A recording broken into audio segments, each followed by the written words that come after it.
Hoy, bueno, ayer, anteayer, tenía una de las maravillosas satisfacciones, hermosa. Casi para mí es de un color poético.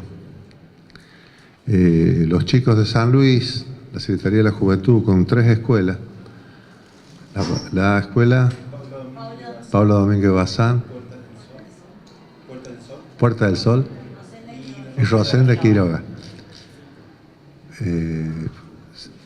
Fueron con los chicos de la Secretaría de la Juventud al Guanacache. Hicieron un campamento, 2 días, se quedaron a dormir una noche allá y plantaron, creo que 4.000 especies de algarrobo, caldén, aguaribay, y me está faltando alguna, espinillo.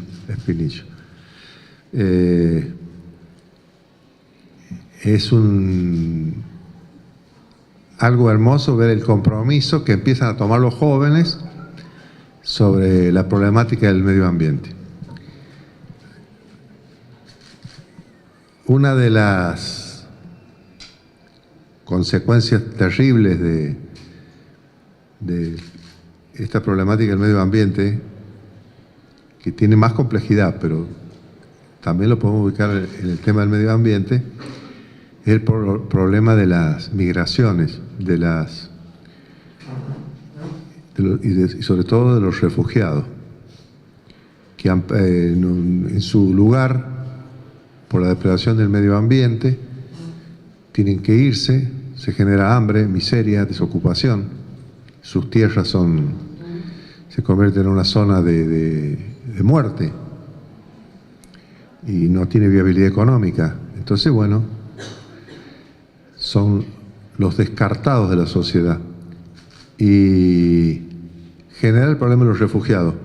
En la última reunión que se hizo en el Vaticano, Ética en Acción, se emite una declaración. Yo no estaba allá porque fui invitado, pero cuando yo me había ido sale la declaración después. Declaración sobre la migración, 6 de junio del 2007. Bueno, van describiendo la situación y en el punto 5 dicen, en 5º lugar, promover y fomentar corredores humanitarios dirigidos a los que buscan asilo y a los refugiados más vulnerables, especialmente en aquellas naciones que tienen espacio. Un ejemplo positivo de ello es el programa creado por el gobernador de San Luis en Argentina. Bueno, imagínense cuando yo recibo esto, la felicidad de saber que vamos, por lo menos estamos haciendo esfuerzos, y esfuerzos que no son solo del gobierno, lo está empezando a compartir la sociedad. Imagínense si lo compartimos todo a este esfuerzo, o toda la energía de los trabajadores, los empresarios, las pymes, el sistema escolar, la educación, lo transmitimos a esto. ¿Cuánto bien podemos hacerle a la humanidad? Creo que fue el 14 de abril de 1912, a las 12 menos 20, el Titanic choca con un iceberg en el Océano Atlántico a la altura de Terranova, bien al norte, cerca del polo norte. Era imposible que sucediera, según creía la ciencia, según creía la soberbia de la humanidad, creyendo irracionalmente en el progreso sin límite, irracionalmente. ¿Por qué si recuerda él el hundimiento del Titanic como un hecho tan importante, que conmovió tanto a la humanidad? Y aún hoy, yo digo esto y ustedes ya saben que estoy hablando. Todos tienen alguna mención, saben de qué estamos hablando, se hundió el Titanic. Primero porque el siglo XX se inicia con enormes descubrimientos, con un crecimiento en un clima, en ese momento, de bastante estabilidad política, estamos hablando 1900, y con un crecimiento enorme de la ciencia y la técnica y un progreso que se consideraba indefinido. Se lo recuerda por eso, y se lo recuerda, y este fue como una advertencia, no como decían algunos la advertencia divina, que Dios generó ese castigo, eso no. Sí una advertencia a creer irracionalmente en el progreso indefinido, irracionalmente, ojo, racionalmente es otra cosa. Y la otra cuestión del Titanic que es importante tener en cuenta, una de las claves para entender cómo se transmitió a la cultura, es que en el Titanic 1.500 personas murieron, se salvaron, porque pudieron subir a las barcazas 711 personas. El 75% de la tercera clase murió. Esos 711 eran casi todos, o casi todos los que iban en la primera clase, casi todos los que iban, o muchos de los que iban en la segunda clase, y muy poquitos de la tercera clase. Entonces, cuando hablamos del calentamiento global y de la problemática de la destrucción del planeta, vamos a tomar estos dos temas del Titanic. Uno, porque considerar irracionalmente que debe progresar la humanidad en forma irracional a costa de cualquier cosa, con un dicho así, cueste lo que cueste, bueno, genera cosas graves. Y lo último, lo de que muere la tercera clase, es lo que creen los líderes de la humanidad, los grupos dominantes de la humanidad, la clase social de la humanidad, el 1% de la humanidad que maneja el 99% de los dineros o tiene capitales similares al 99% restante, y de los cuales solo 8 o 10 personas tienen el dinero o las capitales o el poder económico de todo lo que es el 1%, solo en 8 o 10 cabezas de empresas o personas. ¿Y qué pasa? Cuando hablamos de calentamiento global, hablemos de todos los acuerdos que se han hecho desde, bueno, la Convención de la Tierra o la primera reunión, la más grande que se hizo en Brasil, a las que han seguido, Copenhague, o la última de París. ¿Por qué fracasan las políticas? Primero, porque creen, nadie quiere ceder el tema del progreso. Quieren que el progreso sea irracional, metámosle para adelante. Y segundo, porque todos los líderes creen que van en la primera clase del Titanic. Y nosotros somos los descartables, nosotros somos la tercera clase. Entonces, que nos preocupemos, ellos no nos van a hacer eco. Es muy difícil. Este es el problema que tenemos,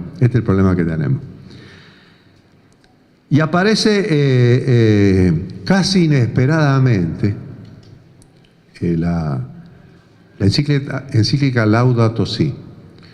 Las encíclicas todas son nos dicen muchas cosas, y muchas han tenido una presencia en el mundo de la cultura, en el mundo del pensamiento, en momentos claves. Porque en esto hay que reconocerle a los líderes del Vaticano, a los distintos papas y a la Iglesia Católica, que siempre, a veces tardíamente, pero siempre acepta los desafíos de los tiempos. Entonces las encíclicas cabalgan sobre eso, aceptan los desafíos de los tiempos y se pronuncian. Pero esta Laudato Si tiene, en poco tiempo, fíjense que fue dictada un 24 de julio del 16, o sea que ¿cuánto tiene? Un año, 24 de mayo, perdón, 24 de mayo, un año y moneda. Y ustedes dicen Laudato Si y casi todos entendemos. Ha calado hondo, nos ha llegado. Yo la asemejo a la Rerum Novarum, que fue allá a fines del siglo XIX, o la Populorum Progressio, ¿está bien dicho, Carlos? Populorum Progressio, que es de Juan XXIII, ¿no? Y la otra de León XIII. Bueno, el Laudato Si, la Populorum Progressio, la Rerum Novarum, son encíclicas que, bueno, han tocado el tema social y los desafíos de los tiempos muy oportunamente, con mucha inteligencia.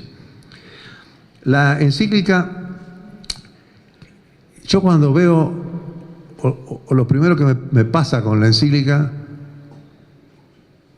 no digo que sé, pero ya tenía preocupaciones sobre el tema así que bueno, digo, la leo con avidez para ver cómo es, y me encuentro que me sorprende positivamente. Tiene una primera parte que es una descripción de lo que nos está pasando. Y el planeta, lo planetario, la Tierra, el Papa, él dice, la casa común. Bueno, esto ya es un golpe en el corazón. Bautizar o rebautizar, o hacer una mención, no sé si se usó antes esa forma de designar al planeta. La casa de todos, la casa nuestra. ¿Cómo vamos a destruir la casa nuestra? Bueno, cuando describe el problema de la casa común, es de un rigor científico tan grande que me causa verdaderamente, aún hoy me sigue causando asombro. Ustedes, para entender lo que está pasando en el planeta, claro, buscan que lo describa un científico y van a tener problemas para entenderlo. Pero lo leen en el Laudato Si y no tiene ningún problema, porque está dicho con un lenguaje científico, es una descripción espectacular, seria, concreta, buena, inteligente, adecuada a la ciencia. Es decir, puedes ponerle todos los calificativos que se desee ponerle, porque se los merece. Se los merece. La segunda parte es ya la encíclica propiamente dicha, donde, bueno, hace las propuestas desde el punto de vista de su liderazgo en el mundo cristiano y en el mundo espiritual que tiene sin duda Francisco. La primera parte, la descripción, nos habla de los problemas que se producen por la contaminación, por los desechos industriales, por la basura, que bueno, viene siendo. Y se suma la problemática del calentamiento global, que el calentamiento global, para entenderlo fácil, es la exagerada, la incontrolada producción de gases que producen efecto invernadero. ¿Qué es el efecto invernadero? Es el planeta Tierra, la casa común, que es una esfera. Y a una distancia de la esfera se forma como una capa, como un nylon, por decirlo así, que no permite que el calor quede atrapado. Y al quedar atrapado el calor, va subiendo la temperatura y todos los fenómenos meteorológicos como que se descontrolan o salen de su cauce normal. De su cauce normal. Al salir de su cauce normal, llueve más, se producen más fenómenos climáticos incontrolados y bueno, y generan esto que estamos viendo todos los días.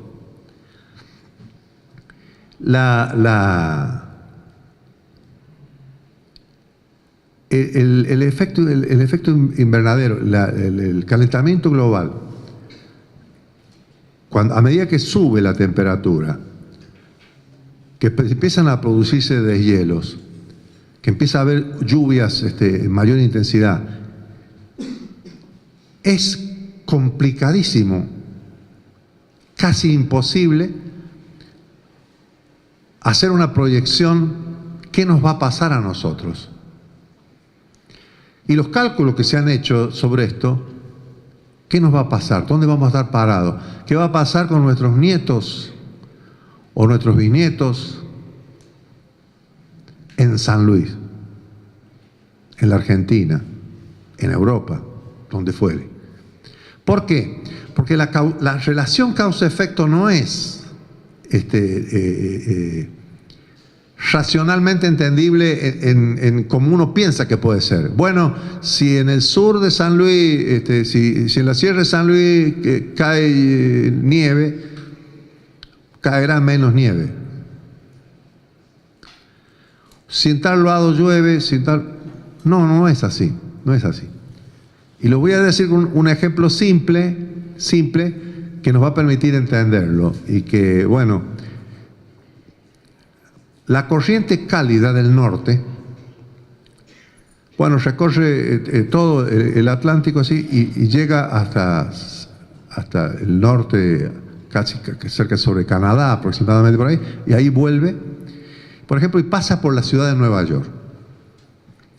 Ahora uno mira la ciudad de Nueva York y la distancia que está con el Polo Norte, más o menos es la misma como que está Río Gallegos del Polo Sur, aproximada, o Tierra del Fuego del Polo Sur. Sin embargo, el clima de Nueva York es casi como el de Buenos Aires o el de San Luis. ¿Y por qué se da esto? Bueno, porque al lado de Nueva York pasa la corriente cálida del norte. Entonces, pese a estar en una zona, en un polo, en un extremo, donde debería ser más frío, sin embargo no es más frío porque la corriente cálida del norte le está dando más calor a esa región. Ahora, ¿qué pasa? Viene calentamiento global, derrite los hielos del Kilimanjaro y del Himalaya, etcétera, etcétera. Esos hielos, cuando se derritan, bajan y enfrían la corriente cálida del norte. La enfrían. Entonces, por ejemplo, en Nueva York, en vez de subir la temperatura con el calentamiento global, al enfriarse la corriente cálida del norte, se enfriaría. Ahora vean a ustedes, con este ejemplo, la cantidad de relaciones de causa-efecto que hay en el clima. Son absolutamente incontrolables y casi inimaginables. Entonces las proyecciones que se hacen sobre el futuro son rarísimas y son, bueno, por ejemplo, una de proyección, los chilenos hacen mucha proyección y la Universidad de La Punta. La Universidad de La Punta. Y con sorpresa vemos que lo que iba a pasar en el 2140, estamos con miedo que pase en el 2040. 2040 yo voy a estar, me arreglo la rodilla ahora, sigo jugando partido de fútbol, yo voy a estar viendo el 2040. Pero no es fácil pensar que si seguimos así, que el 2040 va a ser algo interesante. No va a ser tan interesante. Por ejemplo, hay zonas de nuestras que son subtropicales. Uno dice que bueno subtropical. No está tan mal. Bueno, pero es un subtropical donde no tenemos las plantas subtropicales. Y las plantamos ahora. Y si no se da, hacemos aparte no es tan fácil decir que vamos a hacer plantas subtropicales acá. Bueno, por ejemplo. O viene lo subtropical y también vienen los alacranes y las bichas y los mosquitos y esto y aquello. Y nosotros no estamos preparados para eso. Pero eso viene con un proceso que también está dicho bueno, paro acá. Estamos entendiendo. Bueno, y Laudato Si agrega algo que es tremendo en la descripción, es cierto, es lamentable que así sea, y bueno, y es un tema de máxima preocupación. Todos estos problemas, el calentamiento global, todos estos problemas de la destrucción de la casa común, todos los problemas de los desechos, de la basura, de los gases tóxicos, etcétera, afecta a los más pobres, afecta a los humildes, afecta a donde hay pobreza. Bueno, miremos un poquito nuestro país. Por ejemplo, está considerado el río más contaminado del mundo, el Riachuelo y la Matanza. Más contaminado del mundo. Si ustedes se paran a la orilla del Riachuelo,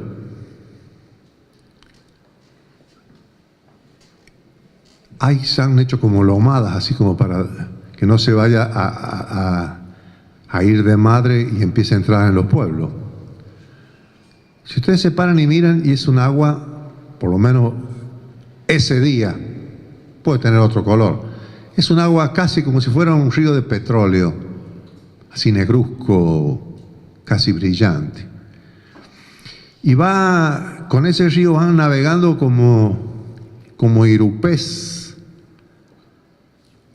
blancos, que son manchas blancas, y van como hirviendo. Cuando ustedes miran eso, nos subimos a mirar, y todos los que estábamos inconscientemente hicimos esto. Nos cuidamos y cuidamos al hermano que estaba al lado, al prójimo, que no se fuera a caer. Vos sabés que te caes y te morís. Casi instantáneamente. Bueno, el Riachuelo y la Matanza, a la vera del Riachuelo y la Matanza, hay más o menos 3 millones de habitantes. A la vera del Riachuelo y la Matanza, esos 3 millones de habitantes están radicados en situaciones de villa miseria. ¿A dónde golpean los desechos industriales, la basura? A la población más débil. ¿Quieren verlo? Riachuelo La Matanza. En San Luis,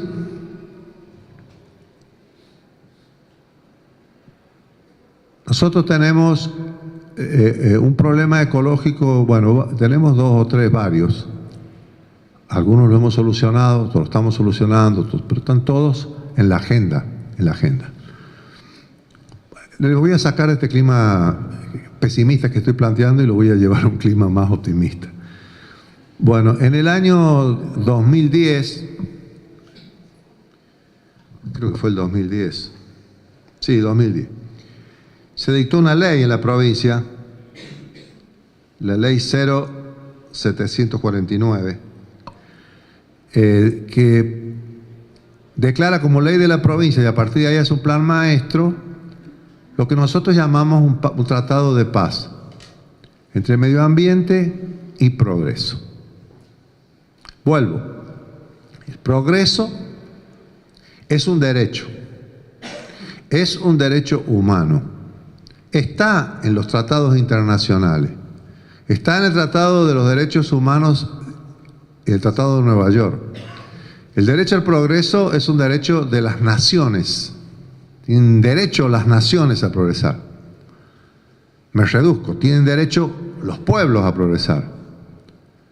Digo también, tienen derecho las provincias, tienen derecho los municipios. Y también tiene derecho cada persona a progresar. ¿Está bien? Es un derecho humano. Y el medio ambiente, la casa de todos, todos tenemos derecho a que se debe cuidar la casa común, a que no se puede romper. Derecho humano, lógico y razonable, y que surge de la Convención Internacional que se hizo en Brasil, en la cumbre planetaria, creo que es el 94, 96, 94. Bueno, entonces son 2 derechos humanos. Entonces ahora miremos un tema concreto. Por ejemplo, las papeleras en Uruguay. Las papeleras en Uruguay. ¿Tienen derecho los uruguayos a poner una papelera? Sí. Derecho al progreso. ¿Tiene derecho Gualeguaychú a pedir que no se contaminen las aguas? Sí. derecho al medio ambiente. Son dos derechos humanos. Todas las cumbres fracasan porque dicen, bueno, por ejemplo la Argentina, se presenta una cumbre, ¿cuál es el argumento que da? Empieza a hablar y le dicen, no, pará. Vos que hablás tanto, la Argentina es uno de los países que más depredación hacia el medio ambiente y más favorece el calentamiento global por el transporte. Ustedes están en aislamiento geográfico y toda venta de mercancía argentina genera un transporte que produce calentamiento global. Así que cada mercadería argentina está produciendo calentamiento global. Entonces nosotros no estamos libres de culpa. No. Y esto le pasa a todos los países, porque cada país tiene le pasa una boleta al otro. Bueno, entonces nosotros mirando esto, escribimos algo que trata de entender esta situación, que es, ¿por qué no hacemos un tratado de paz entre dos derechos humanos que deben trabajar juntos en paz y no en controversia? E inventamos una entelequia, no sé cómo decirlo, un discurso, un razonamiento, que le llamamos Tratado de Paz entre Medio Ambiente y Progreso. Que desearíamos que les contaran en la escuela, en las universidades, se discutiera, se mejorara, se corrigiera, se aumentara.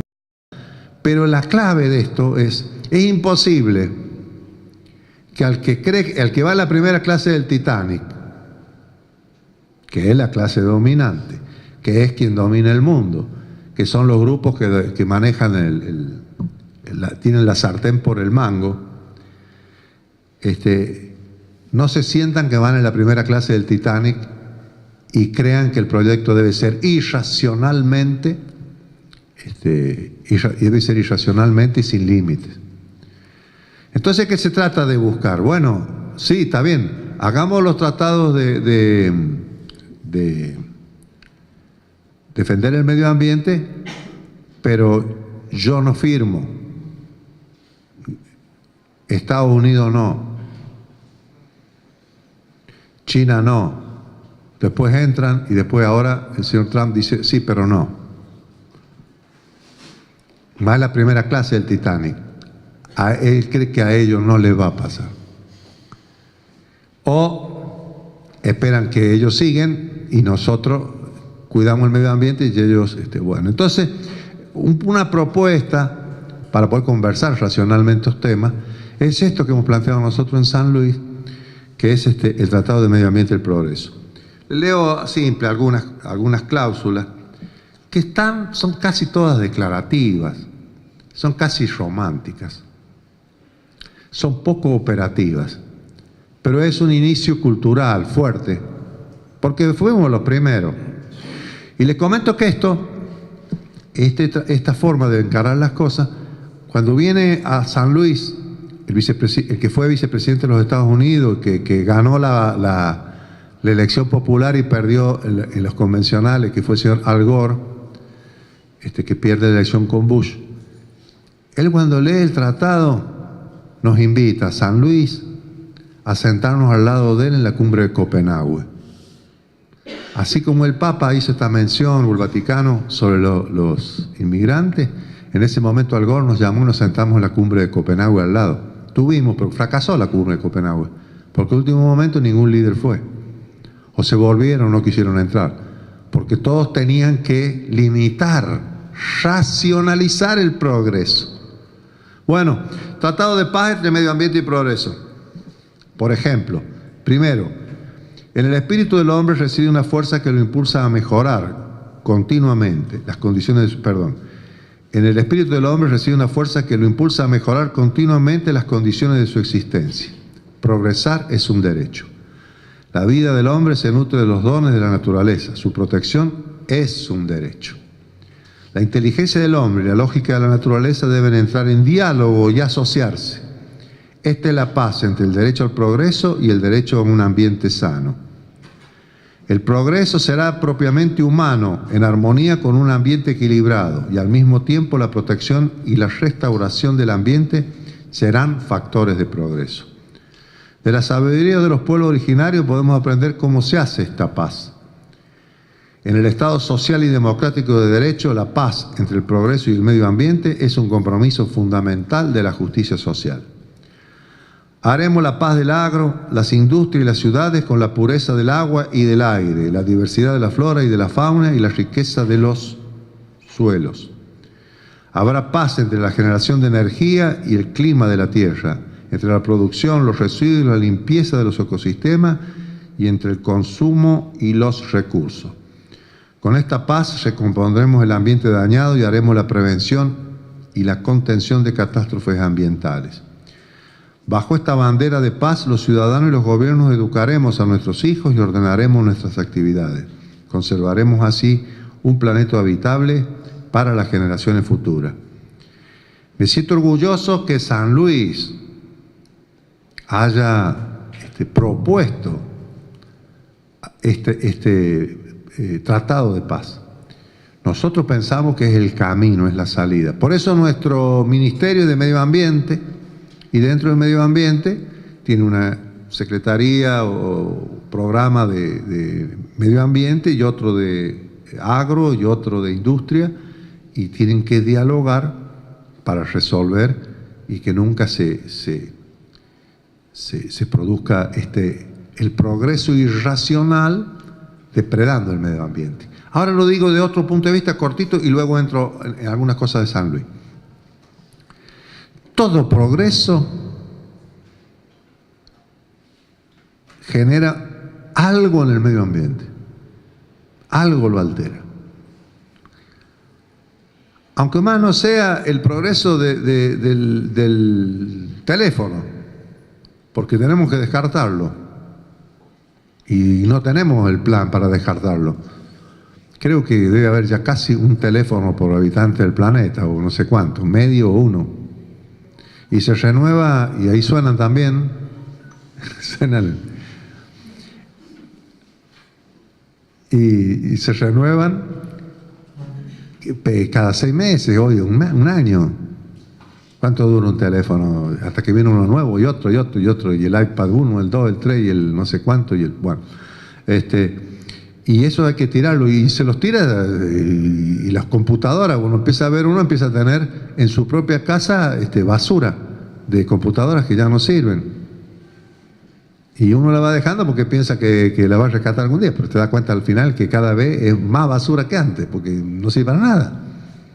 ¿Qué hacemos con eso? Bueno, esto entonces es bueno el tratado entre medio ambiente y progreso, porque el progreso genera tocar el medio ambiente. Entonces es bueno que haya un diálogo, que se sienten los hombres del progreso y el medio ambiente y las resoluciones la tomen.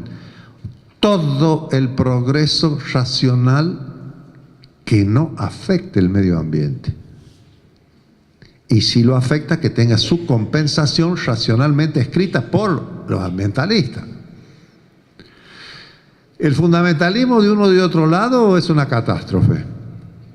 Porque el fundamentalismo, por ejemplo, vamos a citarlo porque, bueno, pobrecito se ha puesto como una bolsa de un punching ball. El fundamentalismo del señor Trump de creer que el progreso indefinido y irracional no afecta el medio ambiente es como no haber leído los libros de ciencia, que ya la ciencia está de acuerdo en esto. También la irracionalidad del medio ambiente, de los ambientalistas, a veces toca, bueno, porque cuando empezamos a defender lo exótico de lo originario, como se dice, lo autóctono, por ejemplo, decimos, bueno, no hay que introducir animales exóticos, porque afecta, desequilibra. Te dice un fundamentalista, bueno, está bien, pero la Argentina es el país de las vacas, y la vaca también es exótica en la Argentina. No es autóctona la vaca, se trajo de afuera. Entonces, no podemos llegar a una irracionalidad de los dos bandos. Tenemos que hacer un solo, los dos racionales, sentarse y buscarle la vuelta. Bueno, ahora vamos a mirar un poco San Luis y veamos los problemas que tenemos. Un primer problema que apareció y se empezó a tratar en los 90, viene de antes, se visualizó, porque estos problemas están invisibilizados, está bien dicho. Aparte muchos son nuevos, novedosos. Es la laguna del Guanacache. La laguna del Guanacache es una laguna que se forma por el río Desaguadero, a la altura de los territorios de San Luis, Mendoza y San Juan, y una laguna que se forma, un humedal enorme que se forma en ese punto de que están las tres provincias ahí. Parece que fue el terremoto en Mendoza de 1865, ¿está bien? En 1865, que el terremoto produjo un pequeño desequilibrio en el río Desaguadero y que generó que cambiara en algún lado su curso y que se desertizara, ¿está bien dicho? El Guanacache y dejara de ser un humedal. Bueno, nosotros logramos convertirlo en sitio Ramsar. Así, ¿está bien dicho? Ramsar. Bueno, sitio Ramsar es una estatua internacional que pide protección a los humedales y que establece un protocolo. Establecerlo como sitio Ramsar nos cuida a la humanidad, nos ayuda y es un protocolo que tenemos que respetar. A partir de ahí logramos con un acuerdo tripartito que se firmó más o menos paralelo a esto, más o menos en el 2010, San Luis, Mendoza y San Juan, y después terminamos que San Luis puso la plata para que nos autorizaran a levantar un poquito, hacer un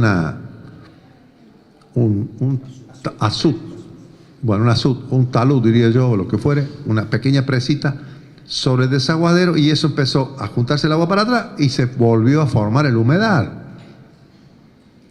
Bueno, esto hay que profundizarlo, seguirlo, continuarlo. Los chicos fueron ahora, plantaron árboles y sembraron pejerrey. Llegan a funcionar eso, sería maravilloso, porque le devuelven la vida a la humedad.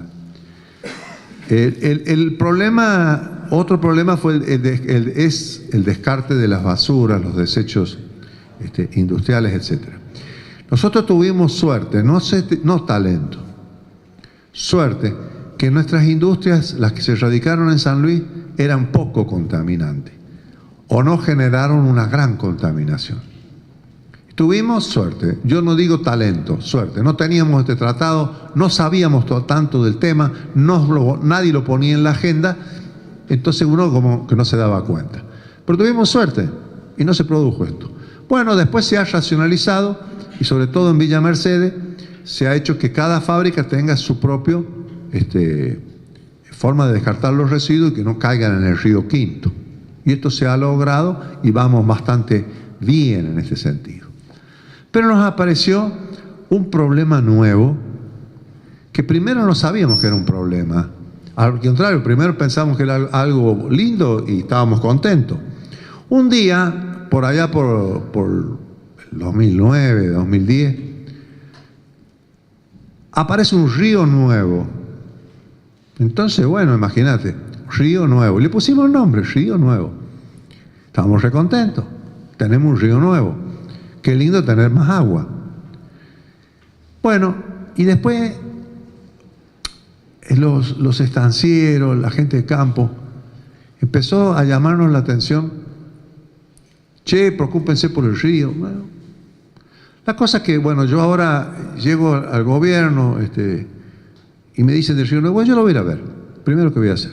Y efectivamente, asumo en el 2016. 2015. Epa. Bueno, entonces Laudo Tosí es del 2015, 24, 2 años, ahí está, no un año, 2. Bueno, asumo en el 2015 y en enero del 2016 voy a la cuenca del Morro. Y con la observación simplemente uno empieza a darse cuenta cómo es el problema. Si ustedes van a la cuenca del Morro, ya le voy a describir cómo es la cuenca del Morro, van a caminar y zona que ustedes se dan cuenta que es casi toda de arena. Es un piso arenoso, fundamentalmente de arena. Y vamos a visitar un lugar donde había aparecido uno de los ríos en plural y nos encontramos con un espectacular cráter, pero grande, ¿eh? Como decir, todo esto por 4 veces para allá y unas 10 veces para el costado, ¿no? 4 por 10. Bloom, media hectárea, 1 hectárea, hundida así de golpe. Una plaza Pringle completa, así, flap, hundida, y como 15 metros para abajo. Y todo de arena y abajo un río chiquito. ¿Y esto qué es? Bueno, dice, un día estábamos, yo lo voy a contar muy natural porque se entiende más fácil que hacer la otra, también vamos a intentar la otra descripción. Bueno, un día estábamos y sentimos un ruido como un temblor, un terremoto, como explosión de algo, explotó algo, un movimiento, y al otro día fuimos y encontramos esto, un cráter. Pero este no es el único. Hay 30, 40 cráteres más en la cuenca del Morro. ¿Qué es esto? Bueno, ahora lo voy a describir también un lenguaje bastante vulgar. Pero este lenguaje vulgar es bueno porque uno lo entiende. El lenguaje científico por ahí no lo entiende. Entonces le cuesta, deja de leer uno, pero bueno, esto es bien claro. La cuenca del Morro es como un rectángulo enorme que es irregular, un trapezoide, ¿no? Trapezoide. Y no necesariamente trapecio, tiene más lados que un trapecio. Bueno, vamos a decir un trapezoide, que va desde Villa Mercedes a Justo Darac, y después busca el Morro, y del Morro hace otra línea de lo que sería los cerros del Morro, esa región, y viene hasta Villa Mercedes. Y como que desemboca esto en el río Quinto. Esto, a siglos atrás, era un bosque de caldenes. No se veía el cielo, la altura de los caldenes. Caldén, el árbol típico de la región pampeana de Puntana y hasta La Pampa. Todo esto hasta el Morro. Caldenes, algarrobo y otros. Bueno, y cuando nace el Morro, no sé, los movimientos de la tierra, el Morro está más elevado. Y hay como el desprendimiento de la erosión, es un desprendimiento de arena. Entonces, con los siglos de los siglos y los miles y tal vez millones de años, todo eso se ha ido yendo. Es como una bajada del Morro a Mercedes de arena que tiene más o menos 3.700 kilómetros cuadrados, 375.000 hectáreas. 370.000 hectáreas. Eso, arena que baja, que hoy le han sacado todos los caldenes, los algarrobos, y está desertificado. ¿Está bien? Bueno.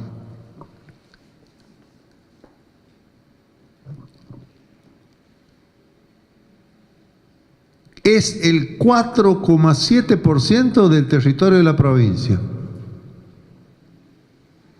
Bueno, saquemos en este espacio un 4%, serán, no sé, 2 metros cuadrados acá, 4 metros cuadrados. Bueno, pero pongamos estos cuadrados, pongamos una cloaca. Vamos a ver que el 4% no podemos vivir acá, con una cloaca acá. No podemos vivir en un lugar donde se empieza a derrumbar el territorio, donde la erosión nos ha generado un desastre ecológico. Y no podemos vivir, y ahora viene el Laudato Si, y qué razón tiene Francisco, cuando el primer castigado son los barrios humildes de Villa Mercedes. ¿A dónde fue a golpear en el primer lugar? A esto que está pasando en el barrio Eva Perón de Villa Mercedes, que es un barrio de trabajadores, pero de los más humildes. No golpeó en el centro de Mercedes, golpeó en la periferia. Golpeó en la periferia. ¿Cómo? ¿Qué pasa? Bueno, las napas de agua llegan a cierta altura, por abajo de la tierra. Están, digamos, a 8 metros, 10, 15 metros bajo la tierra. Hay que cavar 10, 15 metros, 20 y encontramos la napa. Bueno, al sacarle los árboles, las napas empiezan a subir, porque los árboles toman agua y las hacen disminuir o la mantienen equilibrada. Usted le saca todos los árboles y empieza a subir. Lean cualquier libro, un eucaliptus, por ejemplo, toma 50 litros de agua por día. 50. Ahora pongan un bosque de Caldén en 375.000 hectáreas, un bosque de Caldén, ¿cuántos litros de agua toman por día? Ahora, sáquenselo y eso no se toma. Entonces las napas freáticas empiezan a subir. Súmenle a esto la mayor cantidad de lluvias por el calentamiento global. Se acumula más agua abajo, más sube. Y ahora agréguenle la palabra soja. Y agréguenle a la palabra soja lo que se llama el glifosato. Y ahí tenemos un combo trágico. El glifosato es un químico utilizado para matar todo yuyo, toda planta que no sea transgénica. ¿Está bien dicho? Toda planta que no sea transgénica la mata el glifosato. Las plantas se hacen transgénicas para que sobrevivan al glifosato. Se las toca en su ADN, ¿no? Bueno, entonces sobreviven al glifosato. Entonces, ahora plantás la soja y haces el riego de glifosato, mueren todos los yuyos y la soja sube.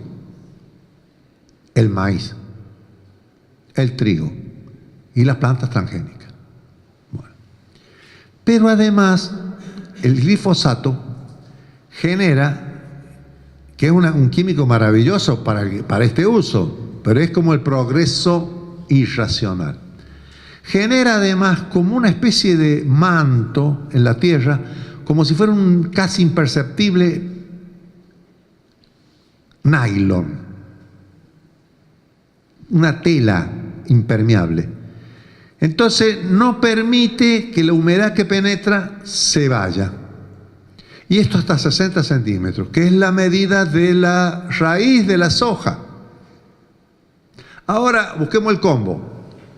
Llueve más, las plantas no chupan agua, la soja, el glifosato mata todos los yuyos, queda solamente la soja y se le hace ese manto y 60 centímetros de humedad que suben. Cuando se juntan las dos humedades, ¿qué pasa? Y la tierra se vuelve como gelatinosa.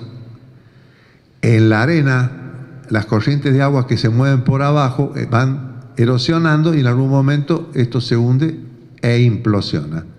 Y aparece un pequeño río de agua y una implosión de 1 hectárea, 2 hectáreas, según como sea. Ahora le voy yo voy a ver en las sonrisas quienes han hecho esta prueba de chicos. ¿Vieron cuando están haciendo una construcción que traen una camioneta de arena en el vecino? Dejan la camioneta de arena, ustedes pasan y ahora empiezan a jugar en la arena, ¿no? Bueno, en la noche algún pícaro viene y le mete una manguera al medio. Mirá cómo se empiezan a reír varios acá. ¿Qué pasa al otro día? No, ahora no se ve nada. Queda la manguera abierta ahí. Pero al otro día está parece una cosa gelatinosa, toda la arena. Y además aparecen como distintos huequitos donde sale el agua. Esto mismo es la cuenca del Morro, exactamente igual. Una tremenda camionada de arena donde le hemos puesto una manguera al medio y ya está pasando, saliendo el agua, implosiona. En el barrio Eva Perón comenzó la gente a caminar como en una gelatina. Lo mismo está pasando en Los Molles o el Molle en Córdoba y en la zona donde la gente no puede caminar porque tiene como gelatina. En el barrio Eva Perón de Villa Mercedes, mucha gente pensaba que lo que se movía era la casa, porque al moverse él y apoyarse, le daba la sensación de que se movía la casa. ¿Les parece a ustedes vivir en nuestro querido San Luis con semejante tragedia ecológica donde un barrio está castigado de esa manera? Bueno, entonces empezaron nuestras acciones. La primera acción fue meter una bomba, que me costó muchísimo que entendieran que tenían que meter una bomba y sacar el agua. Sacar el agua, para ver si sacando el agua bajaba la humedad y podíamos controlarla, porque si no bajaba y teníamos abajo una laguna, el riesgo de la tragedia realmente podía ser enorme. Bueno, no, se controla, se baja el agua y está bien. ¿Cómo sabemos que esto es así también? Tenemos un test también de observación. De noche, el barrio 1 de Mayo, subía el agua hasta 10 centímetros en la casa. Vos estabas durmiendo y al otro día bajaba las patitas y estabas 10 centímetros de agua. Y a la mañana salía el sol, empezaba a bajar. Noche y mañana. ¿Por qué? Los árboles, cada una de las plantitas, cada uno de los yuyitos que toman agua con el sol, toman agua de día. De noche no toman agua. Por eso sube la napa de noche y baja la napa de día. Esto es lo que está pasando en la cuenca del Morro, que son el 4,7% del territorio de la provincia de San Luis. Afecta a varias localidades, principalmente a Villa Mercedes, donde han pasado cosas y estamos viendo, bueno, ¿qué tenemos que hacer? Primero, tomar conciencia. Entonces hemos dicho, bueno, lo primero lo lógico, lo más lógico y lo que nos indican la ciencia es que tenemos que equilibrar la cuenca del Morro, tenemos que devolverle a la cuenca del Morro los árboles que tenía. Tenemos que lograr que esto genere el equilibrio de la cuenca del Morro y una vez que esté equilibrada le damos una solución final. La cantidad de agua que hay debajo de la cuenca del Morro, que no se puede decir dónde está y si está en un solo lugar o está en distintos lugares, es el equivalente al dique La Florida. Ustedes imaginen que se rompe el dique La Florida. La cantidad de agua, hay que evacuar ¿cuántos pueblos? Pues estoy imaginando una tragedia, bueno, ¿para qué imagino una cosa así? No me tendría que meter. Pero bueno, para que entendamos, esta cantidad de agua está debajo de la cuenca del Morro. Una cantidad equivalente. Que no podemos decir que está en un solo lado, que no podemos decir que está en una sola vejiga. Es probable que esté en distintos niveles, pero esto es lo que está abajo, y esto es lo que está subiendo y lo que está generando. Entonces se ha propuesto, uno, restablecer el equilibrio en la cuenca del Morro con la forestación. Y bueno, hemos plantado en un año 700.000 plantas. Queremos plantar 7 millones. 700.000 no es nada, pero es muchísimo. Alguna vez la humanidad de las Naciones Unidas dijeron, en 15 años, para empezar a solucionar el problema del medio ambiente en el mundo, cada medio habitante debemos plantar un árbol. En San Luis estamos plantando ya casi un árbol y medio, casi 2 por habitante en un año, no en 15. Y no medio árbol, 2. Pero tenemos que plantar cerca de 15 árboles por habitante de San Luis en un periodo rápido, si puede ser de 4 o 5 años, o el menor posible para equilibrar la cuenca del Morro. La otra es a la parte le hemos exigido un porcentaje que tiene que plantar un porcentaje de árboles. Explotar en la soja o lo que quieran, pero con un porcentaje de árboles que sea el crecimiento racional. Por supuesto que hemos llevado el socorro y el auxilio a los barrios de Villa Mercedes, que están permanentemente, estamos mirando que no pase absolutamente nada. estamos controlando la salida del agua, esta que viene de los ríos nuevos, intentando. Pero el principal adversario de todo esto es la falta de conciencia, que es muy difícil transmitirla. Porque acá pasa algo también, y estoy terminando, porque yo me embalo y no me doy cuenta que, bueno.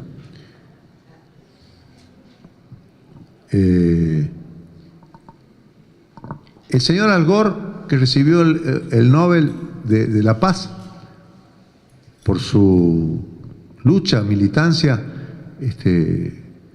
denunciando el calentamiento global y defendiendo las políticas para cuidar la casa común, era candidato a presidente y su adversario era Bush. Y el Bush padre le dijo una vez en un cara a cara, en un programa de televisión, le dijo, Mr. Ozono, señor Ozono. Entonces todo lo ridiculizó de alguna manera, todos se rieron y ahora tienen que remontar eso. A veces basta una palabra para derrumbar todo lo que ha hecho la ciencia. La ciencia es las academias, el pensamiento del mundo, que tiene toda una serie de controles para llegar a precisar que esto es algo científico, un hecho, no sé cómo se dice, un fenómeno científico, comprobable, que está avalado por la ciencia. Bueno, pero basta la ignorancia a veces decir, esto es una soncera, no va. Como ha hecho el señor Trump, que le da un portazo a lo que dijo Estados Unidos en la Convención de París y dice que, bueno, que Estados Unidos se aparta del Tratado de París. Esto es dificilísimo remontar. Entonces, bueno, las perspectivas tienen que ser optimistas cuando uno ve a los chicos de San Luis en la laguna del Guanacache plantando árboles. Esto es lo optimista, esta es la foto, la imagen de lo que tenemos que hacer. Y lo